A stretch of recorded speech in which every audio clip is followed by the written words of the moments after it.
জানিয়ে দেব আজকের সর্বশেষ আপডেট বাংলা সংবাদ। প্রথমেই শিরোনাম, শেখ হাসিনার কপাল নির্বাচনের আগেই খুলে গেল।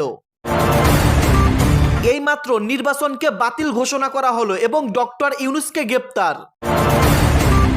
এনসিপি সমন্বয়ক এবং উপদেষ্টাদের খুব শীঘ্রই ফাঁসি হবে বললেন সেনাপ্রধান। বিশ্বাস করি ইসি যোগ্যতার সঙ্গে নির্বাচন করতে পারবে বললেন মির্জা ফখরুল। নাহিদ আসিফ সহ এনসিপির 4 প্রতিনিধি বিকেলে সাক্ষাৎ করবেন প্রধান উপদেষ্টার সঙ্গে। দ্বিতীয় দিনের মতো ছাত্রদলের ইসি ঘেরাও, দাবি না মানলে প্রধান ফটক অবরোধ। ভোটটা যাতে সুন্দরভাবে করতে পারি সেই সহায়তা দরকার বললেন সিইসি। আপিলে প্রার্থিতা ফিরে পেলেন 4 শতাধিক, শেষ দিনেও উত্তেজনা। সর্বশেষ জানবেন, নির্বাচনের 3 সপ্তাহ আগে ডক্টর ইউনূসের সমস্ত কুকর্ম ফাঁস হয়ে যাচ্ছে, যে কোনো মুহূর্তে তাকে গ্রেপ্তার করা হবে। এতক্ষণ শুনলেন সংবাদ শিরোনাম, এখন শুনবেন বিস্তারিত।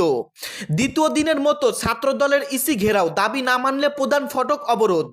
পোস্টার ব্যালটে পক্ষপাতের অভিযোগ সহ 3টি ইস্যুতে আজ সোমবার দ্বিতীয় দিনের মতো নির্বাচন কমিশনের ইসি প্রধান কার্যালয় ঘেরাওয়ের কর্মসূচি পালন করছেন ছাত্রদল নেতাকর্মীরা। ছাত্রদলের সভাপতি রাকিবুল ইসলাম দাবি মানা না হলে ইসি প্রধান ফটক অবরোধ করবে বলে ঘোষণা দিয়েছেন।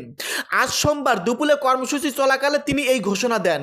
দুপুরে রাকিবুল ইসলাম বলেন, আমাদের দাবি আদায় হওয়ার আগ পর্যন্ত আমরা এই ভবন ছেড়ে যাব না। দাবি যতক্ষণ পর্যন্ত আদায় না হবে ততক্ষণ পর্যন্ত, এমনকি রাত অবধি আমরা এখানে অবস্থান করব। যদি এভাবে দিনের পর দিন আমাদের দাবি মানা না হয়, এই নির্বাচন কমিশনের প্রধান ফটক অবরোধ করতে আমরা বাধ্য হব। গতকাল রোববার বেলা 11টা থেকে রাত প্রায় 8টা পর্যন্ত রাজধানীর আগারগাঁয়ে ইসির সামনে ছাত্রদলের নেতাকর্মীরা অবস্থান নিয়ে এই কর্মসূচি পালন করেন। গতকাল রাতে কর্মসূচি শেষ করার আগে ছাত্রদলের কেন্দ্রীয় সভাপতি রাকিবুল ইসলাম ঘোষণা দিয়েছিলেন, একই ইস্যুতে আজও তারা ইসির প্রধান কার্যালয় ঘেরাও করবে।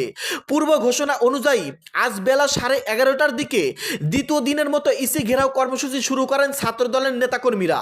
কর্মসূচিতে ছাত্রদলের কেন্দ্রীয় সভাপতি, সাধারণ সম্পাদক সহ বিভিন্ন শিক্ষা প্রতিষ্ঠানে সংগঠনটির কমিটির কয়েক হাজার নেতাকর্মী অংশ নিচ্ছেন। এক পোস্টার ব্যালট সংক্রান্ত বিষয়ে নির্বাচন কমিশন পক্ষপাত দুষ্ট ও প্রশ্নবিদ্ধ সিদ্ধান্ত নিয়েছে, যা নির্বাচন প্রক্রিয়া নিরপেক্ষতা নিয়ে গুরুতর সংশয় সৃষ্টি করেছে। বিশেষ একটি রাজনৈতিক গোষ্ঠীর চাপের মুখে দায়িত্বশীল ও যৌক্তিক সিদ্ধান্তের পরিবর্তে হঠকারী ও অদূরদর্শী সিদ্ধান্ত গ্রহণ করেছে ইসি, যা কমিশনের স্বাধীনতা ও পেশাদারিত্বকে প্রশ্নবিদ্ধ করে। বিশেষ রাজনৈতিক দলের প্রত্যক্ষ প্রভাব ও হস্তক্ষেপ। শাহজালাল বিজ্ঞান ও প্রযুক্তি বিশ্ববিদ্যালয় ছাত্র সংসদ নির্বাচন বিষয়ে ইসি নজিরবিহীন ও বিতর্কিত প্রজ্ঞাপন জারি করেছে, যা বিশ্ববিদ্যালয়ের গণতান্ত্রিক চর্চার জন্য অশনি সংকেত। আজ সরেজমিনে দেখা যায়, ইসির সামনে ফটকের সামনে আইনশৃঙ্খলা রক্ষাকারী বাহিনীর সদস্যরা ব্যারিকেড দিয়ে রেখেছেন। ব্যারিকেডের সামনে সড়ক আটকে অবস্থান নিয়েছেন ছাত্রদলের নেতাকর্মীরা। তারা দাবির পক্ষে স্লোগান দিচ্ছেন আর ছাত্রদলের নেতারা বক্তব্য দিচ্ছেন। কর্মসূচি চলাকালে আইনশৃঙ্খলা রক্ষাকারী বাহিনীর সদস্যদের সতর্ক অবস্থানে থাকতে দেখা গেছে। গতকাল প্রায় 9 ঘন্টা ছাত্রদলের নেতাকর্মীরা ইসির সামনে অবস্থান করেন। এক পর্যায়ে বিকেল 5টার দিকে ছাত্রদলের 5 সদস্যের একটি প্রতিনিধি দল ইসির সঙ্গে বৈঠক করে। বৈঠকে তারা কমিশনের কাছে 3 ইস্যু নিয়ে বক্তব্য তুলে ধরে। ছাত্রদলের নেতারা বলেছেন, ইসি থেকে তাদের আশ্বস্ত করা হলেও দাবি আদায় না হওয়া তারা আবার কর্মসূচি পালন করছেন। ভোটটা যাতে সুন্দরভাবে করতে পারি সেই সহায়তা দরকার বললেন সিইসি। প্রধান নির্বাচন কমিশনার সিইসি এম নাসির উদ্দিন বলেছেন, ভোট যাতে সুন্দরভাবে সম্পন্ন করা যায় সেজন্য সবার সহায়তা দরকার। তারা চান সবার অংশগ্রহণে একটা সুন্দর নির্বাচন হোক। গতকাল রোববার সন্ধ্যায় রাজধানীর আগারগাঁয়ে নির্বাচন কমিশন ভবনের অডিটোরিয়ামে ত্রয়োদশ জাতীয় সংসদ নির্বাচনে রিটার্নিং কর্মকর্তার মনোনয়নপত্র গ্রহণ বাতিলের আদেশের বিরুদ্ধে টানা 9 দিনের আপিল শুনানি শেষে আপিলকারী আইনজীবীদের উদ্দেশ্যে একথা বলেন সিইসি। তার সভাপতিত্বে পূর্ণাঙ্গ কমিশন এই আপিল শুনানি গ্রহণ করে। নাসিরুদ্দিন বলেন, আপিল নিষ্পত্তি করতে আপনারা সুন্দরভাবে সহায়তা করেছেন। এটা শেষ সহায়তা নয়, ভোটটা যাতে সুন্দরভাবে করতে পারি সেই সহায়তা দরকার, সেই সহায়তা চাই। সবার অংশগ্রহণে একটা সুন্দর নির্বাচন হোক, এই প্রত্যাশার কথা জানান সিইসি। তিনি বলেন, আমাদের কিছু কার্যক্রম আমাদের সমালোচনা করতে পারেন।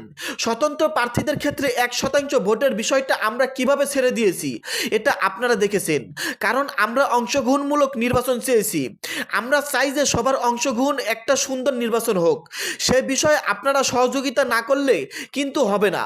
নাসিরুদ্দিন আরও বলেন, আমি খুবই খুশি যে আমাদের দেশের মানুষ এত সচেতন, বিশেষ করে তরুণেরা। আমি নির্বাচন কমিশনের পক্ষ থেকে, আমরা টিমের পক্ষ থেকে সবাইকে আন্তরিক ধন্যবাদ জানাই। আপিলে কোনো পক্ষপাতিত্ব করা হয়নি বলে মন্তব্য করেন সিইসি। তিনি বলেন, কোনো পক্ষপাতিত্ব করা বিষয়টি রায় আমরা দেইনি। আমরা অনেক বিশ্লেষণ করে যেটা সঠিক মনে করেছি আল্লাহ তাআলার তরফ থেকে আন্ডারস্ট্যান্ডিং ক্যাম্পারিস আলোকে করেছি। আমি আশা করব ভবিষ্যতে আপনাদের কাছ থেকে সহযোগিতা পাবো। বিশ্বাস করি ইসি যোগ্যতার সঙ্গে নির্বাচন করতে পারবেন বললেন মির্জা ফখরুল। বিএনপির মহাসচিব মির্জা ফখরুল ইসলাম আলমগীর বলেছেন, নির্বাচন কমিশন এখন পর্যন্ত যোগ্যতার সঙ্গেই কাজ করছে। বিএনপি বিশ্বাস করে কমিশন যোগ্যতার সঙ্গে আগামী ত্রয়োদশ জাতীয় সংসদ নির্বাচন পরিচালনা করতে পারবে। আজ সোমবার রাজধানীর জিয়া উদ্যানে বিএনপির প্রতিষ্ঠাতা ও প্রয়াত রাষ্ট্রপতি জিয়াউর রহমানের 90তম জন্মবার্ষিকী উপলক্ষে শ্রদ্ধা নিবেদন শেষে মির্জা ফখরুল সাংবাদিকদের এ কথা বলেন। দলীয় প্রার্থিতা বাতিল, পোস্টাল ব্যালট সহ নির্বাচন কমিশনের বিভিন্ন সিদ্ধান্ত ও কর্মকাণ্ড তুলে ধরে এ বিষয়ে বিএনপির অবস্থান জানতে চাইলে মির্জা ফখরুল বলেন, নির্বাচন কমিশনে যখন যাচাই বাছাই হয় তখন কিছু সমস্যা থাকে, এটা নতুন কোনো ব্যাপার না। আমরা এখন পর্যন্ত যে নির্বাচন কমিশনকে দেখেছি মোটামুটিভাবে তারা যোগ্যতার সঙ্গে কাজ করছেন। বিএনপির মহাসচিব আরও বলেন, আমাদের যে সমস্যাগুলো আমরা মনে করেছি গতকাল কমিশনের সামনে তুলে ধরেছি। আমরা বিশ্বাস করি নির্বাচন কমিশন যোগ্যতার সঙ্গে এই নির্বাচন পরিচালনা করতে সক্ষম হবে। মাঠ পর্যায়ে লেভেল প্লেয়িং ফিল্ড না থাকার অভিযোগের বিষয়ে দৃষ্টি আকর্ষণ করা হলে মির্জা ফখরুল বলেন, আমাদের কাছে এ ধরনের কোনো অভিযোগ নাই। জিয়াউর রহমানের স্মৃতিচারণা করে বিএনপির মহাসচিব বলেন, তিনি দেশের গণতন্ত্র, স্বাধীনতা আর সার্বভৌমিত্বের জন্য লড়াই করে জীবন উৎসর্গ করেছেন।